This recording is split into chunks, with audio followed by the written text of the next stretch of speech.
Imaginez, le dernier jour de votre deuxième année de lycée, un match de baseball, et là, soudain, une batte qui s'échappe et qui vient vous percuter en plein visage. C'est l'histoire de James Clear, l'auteur dont on parle aujourd'hui. Et c'est pas une petite blessure, hein. On parle de nez écrasé, de multiples fractures du crâne, les deux orbites en miettes. En un instant, sa vie a complètement basculé. Il a été plongé dans un coma artificiel. Pour ses parents, c'était, le cauchemar absolu.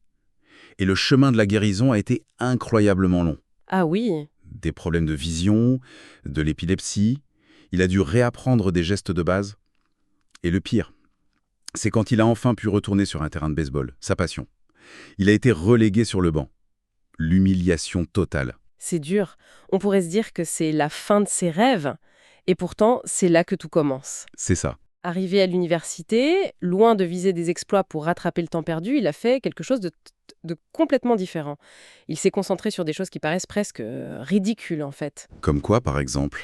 Faire son lit tous les matins, garder sa chambre rangée, se coucher tôt, des micro-actions, quoi. Et c'est là qu'il a découvert une vérité fondamentale, le cœur de son livre Un rien peut tout changer. Les résultats extraordinaires, ils viennent pas de transformations radicales. Non. Ils viennent de l'accumulation de centaines, de milliers de toutes petites améliorations. C'est ça qu'on va explorer aujourd'hui, comment la discipline la plus simple, la plus ennuyeuse, peut être le moteur des plus grands succès. L'idée de s'améliorer de seulement 1% par jour. Honnêtement, ça paraît tellement Tellement petit. petit, voilà. J'ai du mal à croire que ça puisse vraiment faire une différence face à de grands objectifs. Est-ce qu'on a un exemple concret où cette philosophie a vraiment tout changé? On a l'exemple parfait. Et il vient d'un domaine où la performance est reine, le cyclisme professionnel. Ah, Prenons l'équipe de Grande-Bretagne en 2003. Leur situation n'était pas juste mauvaise, elle était pathétique. d'accord. Un siècle de médiocrité. Une seule médaille d'or olympique en 100 ans. Aucune victoire au Tour de France. C'était si grave qu'un grand fabricant de vélos a refusé de leur vendre du matériel. Non? Si, par peur que ça nuise à son image de marque. Ah oui, quand même. C'est le fond du trou, là. Exactement. Et c'est là qu'arrive un nouveau directeur de la performance, Dave Brailsford. Et lui, il n'a pas promis la lune. Non? Il est arrivé avec une stratégie très simple en apparence, qu'il a appelée le cumul de gains marginaux. L'idée, c'est si on décompose tout ce qui entre en jeu dans la pratique du vélo et qu'on améliore chaque élément de 1%, Alors, la performance globale va augmenter de manière significative. c'est ça. D'accord. Donc, on pense aux pneus, au poids du cadre, à la forme du casque. Des choses assez logiques, finalement. Ça, c'était la base. Mais ils sont allés beaucoup, beaucoup plus loin. Ils ont testé des dizaines de gels de massage pour voir lequel permettait la meilleure récupération. Mhm. Ils ont engagé un chirurgien pour enseigner aux coureurs la meilleure façon de se laver les mains, pour réduire les risques d'attraper un rhume. C'est pas une blague. Pas du tout. Ils ont même testé différents types d'oreillers et de matelas pour garantir une nuit de sommeil optimale à chaque coureur. Attendez, ils amenaient leur propre matelas dans les hôtels. Mais c'est de l'obsession à ce niveau. C'est l'obsession du 1%. Mais le détail le plus fou, c'est qu'ils ont peint l'intérieur du camion de l'équipe en blanc. En blanc? Pourquoi en blanc? Pour le style, ça n'a aucun sens. C'est ce qu'on pourrait croire. En réalité, c'était pour pouvoir repérer la moindre petite particule de poussière. Ah, d'accord. Une poussière qui aurait pu s'infiltrer dans la mécanique ultra précise des vélos et affecter leur performance, ne serait-ce que de 0,1%. C'est ça, la philosophie. C'est absolument dingue. Et j'imagine que si on en parle, c'est que ça a marché. Marcher, c'est un faible mot. Ça a tout écrasé.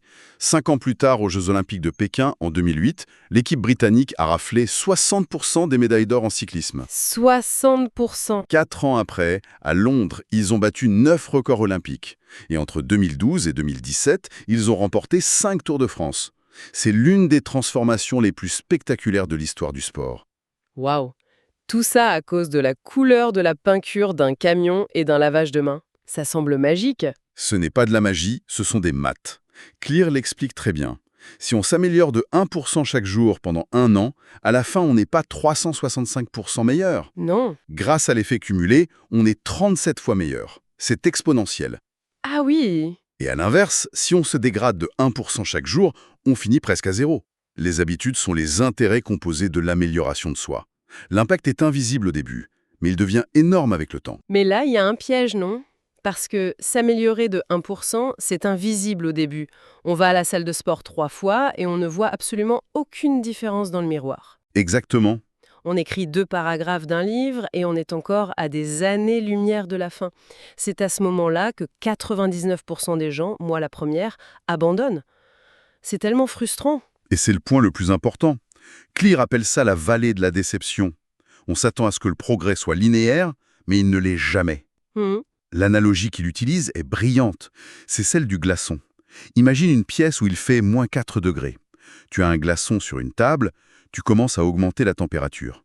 -3, -2, -1. Et il se passe rien. Le glaçon est toujours un glaçon. Exactement. Tout l'effort de chauffer la pièce semble ne servir à rien. Mais le travail n'est pas perdu, il est juste stocké en réserve. D'accord. Et puis, la température passe de -0,5 à 0 degré, un tout petit demi-degré. Et là, le glaçon commence à fondre. Le grand changement n'arrive qu'après avoir franchi un seuil critique. C'est ce qu'il appelle le plateau du potentiel latent. Donc nos efforts ne sont jamais vains, ils s'accumulent jusqu'à ce point de bascule. Précisément. Ça change complètement la perspective.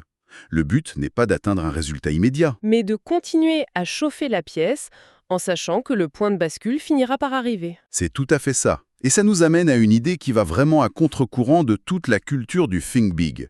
On nous dit de viser la Lune, de se fixer des objectifs audacieux. Mais Clear dit que c'est souvent une distraction. Il faut se concentrer sur les systèmes, pas sur les objectifs. Quelle est la différence? Un objectif, c'est gagner le Tour de France. C'est ça? Oui, l'objectif, c'est le résultat. Le système, c'est le processus qui y mène. S'entraîner tous les jours, surveiller son alimentation, dormir 8 heures par nuit. D'accord. Et la thèse de Clear est provocatrice. Si on ignore complètement l'objectif et qu'on se concentre à 100% sur l'amélioration du système, on finira quand même par atteindre des résultats exceptionnels.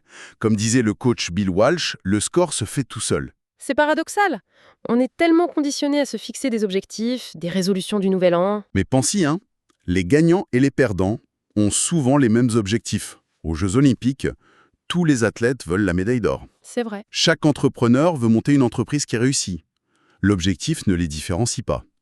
Ce qui les différencie, c'est leur système d'amélioration quotidienne, leur capacité à traverser cette vallée de la déception sans abandonner. Le système, c'est ce qui produit les résultats. Voilà. D'accord. Avoir un bon système, c'est la clé.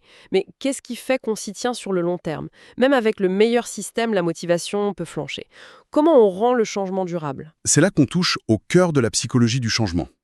Clear présente un modèle très puissant avec 3 couches, comme des cercles concentriques. Ok. À l'extérieur, on a les résultats, ce qu'on obtient, comme perdre du poids. Au milieu, on a les procédés, ce qu'on fait, comme aller à la salle de sport. Et au centre, le noyau, on a l'identité, ce qu'on croit être. Et j'imagine que la plupart des gens commencent par l'extérieur. On se dit « je veux perdre 10 kilos, donc on va s'inscrire à la salle ». Exactement. On se concentre sur le quoi et le comment. Clear dit que c'est la mauvaise approche. Pour qu'un changement soit durable, il doit venir de l'intérieur. Il faut commencer par le qui. Qui est-ce que je veux devenir? C'est ça. L'exemple des 2 personnes qui essayent d'arrêter de fumer est parfait. On propose une cigarette à la première. Elle répond « Non merci, j'essaie d'arrêter ». Ce qui sous-entend qu'elle est toujours une fumeuse, mais qu'elle résiste. Voilà. Son identité n'a pas changé. Maintenant, la seconde personne, face à la même offre, répond « Non. Merci, je ne fume pas ». Ah. La différence est subtile, mais elle est immense. Cette personne a changé son identité. Fumer, ça appartient à son passé, pas à son présent. Ce n'est plus qui elle est. Le véritable changement de comportement, c'est un changement d'identité. L'objectif n'est pas de lire un livre, c'est de devenir une lectrice. Pas de courir un marathon, mais de devenir une coureuse. C'est tout à fait ça. Et la bonne nouvelle, c'est qu'on peut façonner notre identité. Le processus est simple. D'abord, on décide du type de personne qu'on veut devenir.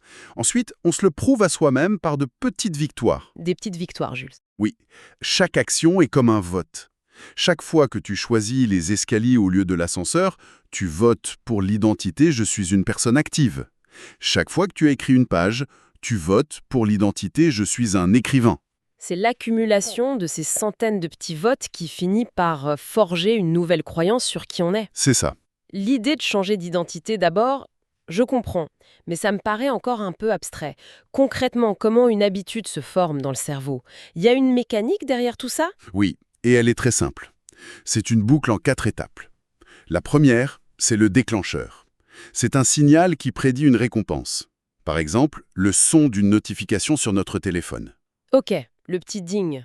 Ce déclencheur provoque l'étape 2, l'envie. On a envie de savoir qui nous a écrit. Exactement. C'est la force de motivation. Cette envie nous pousse à l'étape 3, la réponse, qui est l'habitude elle-même. Prendre le téléphone, ouvrir le message. Et enfin, l'étape 4, la récompense. On satisfait notre curiosité. Le cerveau se dit « Ah, c'était une bonne idée » et il renforce cette connexion pour la prochaine fois. Déclencheur, envie, réponse, récompense. Et donc, à partir de cette boucle, Clear a tiré 4 grandes lois. Si on commence par la toute première, qui agit sur le déclencheur, la règle est simple, il faut que l'habitude soit évidente. Rendre l'habitude évidente. Comment on fait ça? Le livre donne l'exemple du système ferroviaire japonais. Ils utilisent une méthode qui s'appelle « pointer et annoncer ». Les conducteurs de train ne se contentent pas de regarder un signal, ils le pointent du doigt et annoncent à voix haute. Le signal est vert. Ça a l'air un peu bête de dire à voix haute ce qu'on voit. Peut-être, mais le fait de transformer une pensée inconsciente en une action physique et verbale augmente drastiquement la prise de conscience. Cette méthode a permis de réduire les erreurs de 85%. Ah oui, quand même. Et on peut appliquer ça dans nos vies. La première technique, c'est ce que les chercheurs appellent une intention de mise en œuvre. C'est juste un plan très précis qui suit la formule « je vais », comportement à heure dans lieu. Par exemple, je vais méditer pendant 1 minute à 7 heures du matin dans ma cuisine. Ça paraît trop simple pour être efficace. Et pourtant, une étude a été menée sur 3 groupes. On voulait les encourager à faire du sport. Les 2 premiers groupes, environ 35% des gens ont fait du sport au moins une fois par semaine. D'accord. Mais le 3e groupe a simplement dû écrire une phrase complétant ce plan. La semaine prochaine, je ferai de l'exercice le jour à 1 heure à lieu.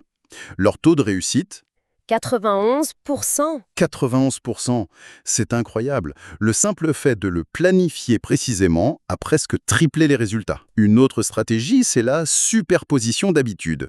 On greffe une nouvelle habitude sur une habitude qui existe déjà. La formule est « après habitude actuelle, je vais nouvelle habitude ». Après m'être brossé les dents le soir, je vais utiliser du fil dentaire. Par exemple, l'habitude existante devient le déclencheur de la nouvelle. C'est malin. On profite de l'élan d'un truc qu'on fait déjà sans y penser. Mais la stratégie la plus puissante, c'est peut-être la conception de l'environnement. L'environnement est la main invisible qui guide nos comportements. Une étude dans une cafétéria d'hôpital voulait que les gens boivent plus d'eau. Au lieu de faire de la pub, ils ont juste changé l'agencement. Ils ont mis des bouteilles d'eau partout. Et ça a marché? Les ventes d'eau ont bondi de 25%, sans dire un mot à personne.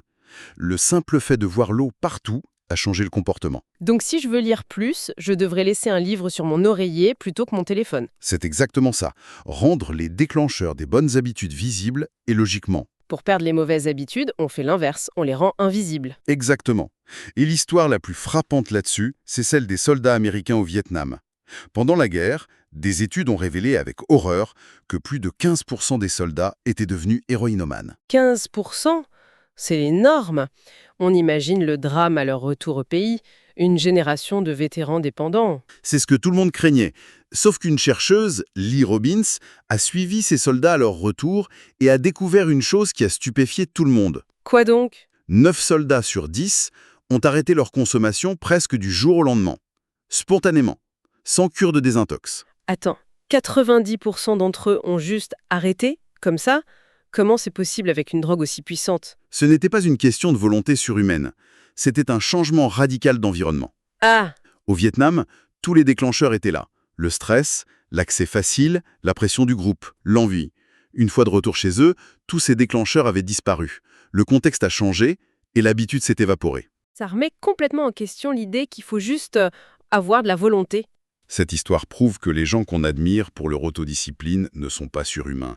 Ils sont simplement meilleurs pour structurer leur vie de manière à ne pas être exposés à la tentation. Ils passent moins de temps dans des situations tentantes. Voilà. La maîtrise de soi, c'est une stratégie à court terme et elle s'épuise. La meilleure stratégie à long terme, c'est de rendre la mauvaise habitude invisible. C'est la règle d'or chez moi. Si un paquet de gâteaux entre dans la maison, il a une espérance de vie de 4 heures. Le seul moyen pour moi de résister, c'est qu'il ne passe pas la porte d'entrée. C'est exactement ça.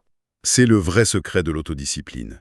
Il ne s'agit pas de résister à la tentation, mais de l'éviter en amont en contrôlant son environnement. C'est fascinant. Donc, si je résume, tout part de l'idée que des améliorations de 1% ont un impact exponentiel. Pour y arriver, il faut oublier un peu les objectifs, se concentrer sur l'amélioration de nos systèmes au quotidien. Mhm. Et la porte d'entrée pour ça, c'est de changer notre identité, de voter pour la personne qu'on veut devenir. Et le premier outil concret, c'est de jouer avec notre environnement pour rendre les bonnes habitudes évidentes et les mauvaises invisibles. C'est une excellente synthèse. Et ça nous amène à une dernière pensée. Au-delà des résultats qu'on peut obtenir, être en meilleure santé, plus productif, nos habitudes ont une fonction bien plus profonde. Elles sont le chemin par lequel on construit qui l'on est. Chaque petite action qu'on répète jour après jour n'est pas juste une action. Non, c'est la répétition qui grave notre identité. Donc la vraie question à se poser n'est pas seulement qu'est-ce que je veux accomplir. La vraie question, la plus fondamentale, c'est qui est-ce que je veux devenir ? Et la réponse à cette question, elle ne se trouve pas dans une grande déclaration d'intention, mais dans la somme des minuscules habitudes qu'on choisit de pratiquer ou non aujourd'hui.